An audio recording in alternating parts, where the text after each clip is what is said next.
Tutukan ta sa Mopsy!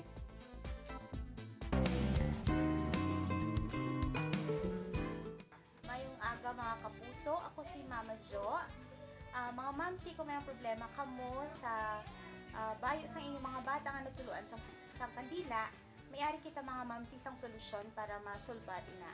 Mga mamsi, ang inyo lang mga kinanglan para sa pagkakasing ining kandila sa bayo sa ating mga kids, ang scrape or any sharp nga mga objects nga makakuha sang ini nga mga nagakudul-kudul sa bayo. At the same time, ang plansya. So, baling aton obrahon, una, scrape anay ang kandila nga nabilin sa may t-shirt sang aton kids. So, bali hasta nga magnipis ini siya.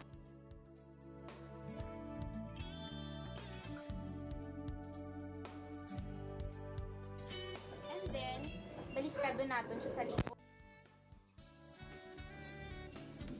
Parehas ini.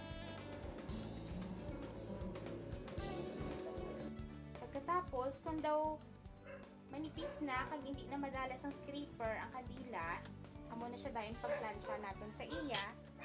Kay ang heat or ang init sa plansya, amo makatunaw sa kandila sa bayo. At the same time, makakasma dayon ang kandila sa tela.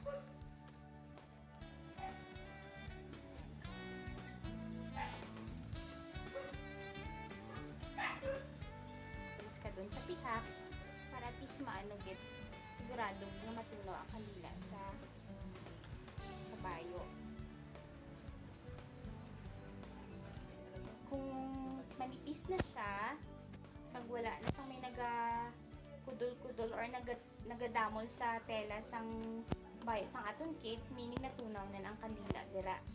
Mga do oil na lang ang nabilin sa tela. So after sina, pwede mo na siya labhan kag ihalay. So mga mamsi, kabay pa nga may nakuha mga mga tips halin sa akon. So tandaan, kung natuluan sa kandila ang bayo sa aton mga kids, ang aton na kinanglan scrape ang kandila kag plansyahon ang bayo. So ako si Mami Jo, proud to be kapuso.